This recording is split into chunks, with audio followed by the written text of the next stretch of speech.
This was the last trip Jesus would make from Galilee to Jerusalem. But Bartimaeus was convinced this could happen to him.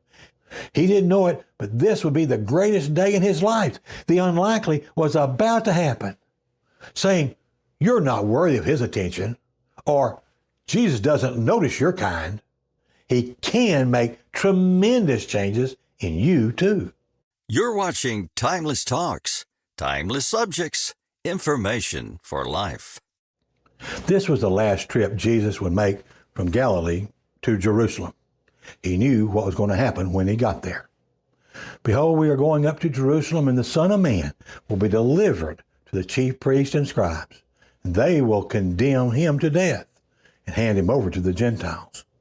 They will mock him and spit on him and scourge him and kill him. And 3 days later, he will rise again."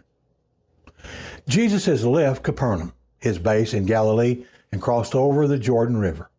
Then he went through many villages and small towns as he went down the eastern side of Palestine.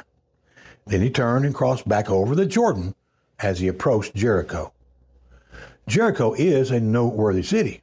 It was the first city in Canaan the Israelites destroyed when they entered the Promised Land. And it's only 18 miles from Jerusalem. And Jericho is also a good place for northern Jews to rest, recharge, and resupply as they traveled to Jerusalem. They were always traveling through that area.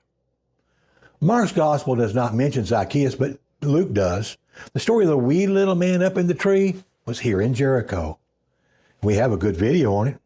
Look for it down in the description below.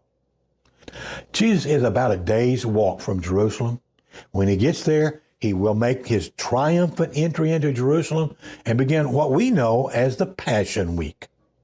But let's see what Mark says. "And they came to Jericho, and as he was leaving Jericho with his disciples and a great crowd, Bartimaeus, a blind beggar, the son of Timaeus, was sitting by the roadside." Bartimaeus was with another blind man on the roadside, according to Matthew 20. There are two words to describe Bartimaeus and his buddy: blind and beggars. What kind of life did blind men have back then? What kind of work did they do? It would be limited if they had anything at all. Blind people back then were rejected because they were not like everyone else. Fortunately, some kind Jew probably helped him this day to get a place on the Jericho-Jerusalem highway. And he was called a beggar. Beggars were super poor, often sick, and always dependent on charitable gifts. If you would, picture an extreme panhandler. The plight of the blind led them to constant suffering and asking for money and gifts. Now, Jews were instructed to help take care of the poor and the oppressed, but beggars were socially neglected, much like the homeless people are today. People see them, but they just look the other way. They're ignored. As a professional beggar, he was always listening for people to come by, asking for money. He talked with whoever would stop. In the process, he heard stories about this amazing teacher and healer named Jesus. I'm certain that he paid special attention and asked questions whenever someone talked about Jesus healing people. Maybe he heard about Jesus healing the official's son, or Jesus healing a leper, or the story of Jesus healing the man with the withered hand. And what about Jairus' daughter being brought back to life? But of all the stories that he listened to, there were two that would really get his attention. In Mark 8 is where people brought a blind man to Jesus.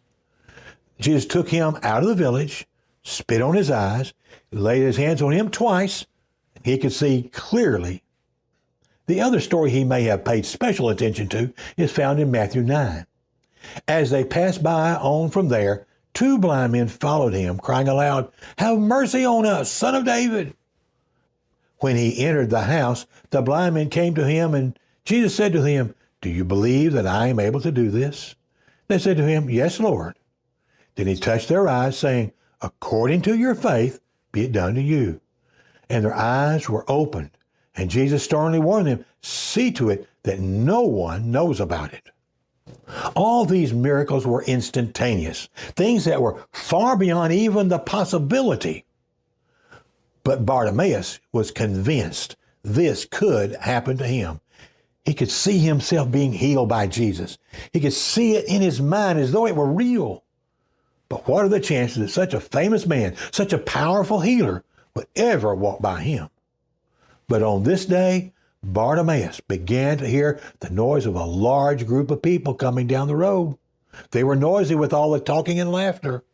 He didn't know it, but this would be the greatest day in his life. The unlikely was about to happen. When the crowd got close, you can just picture Bartimaeus beginning to ask, "What's going on?" Someone in the crowd may have said, "Jesus is passing through."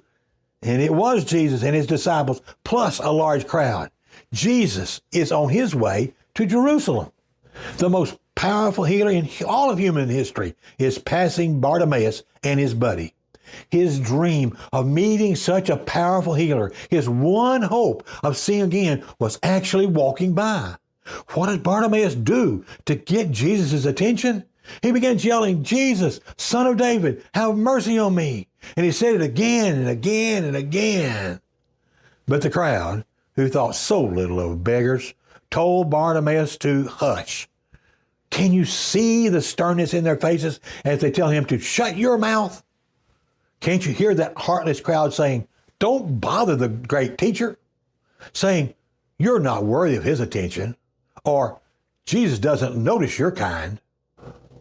Bartimaeus kept seeing in his mind Jesus healing him, and he was not going to be denied. He cried out all the more, even louder, "Son of David, have mercy on me."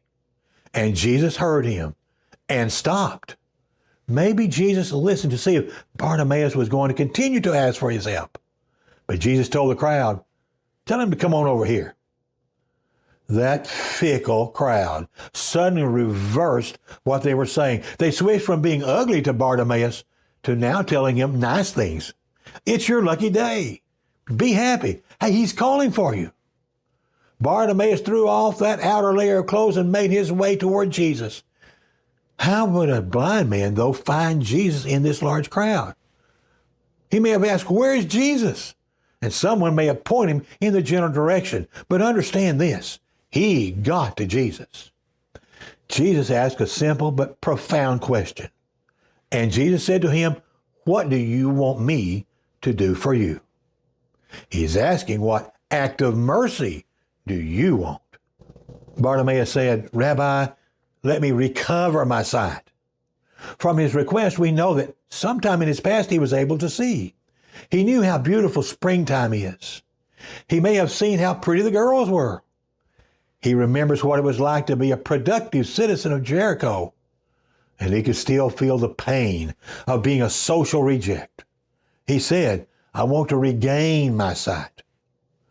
Does Jesus know what Bartimaeus is feeling? As God's son, he could. Did Jesus know what he wanted? I think he did. But Jesus wanted the disciples and the crowd to know what Bartimaeus wanted. But Jesus' next statement, though quite simple, is astounding. And Jesus said, "Go your way. Your faith has made you well." That's it. Just go your way. Jesus is telling him just to go back to living normally again, to go on with your life.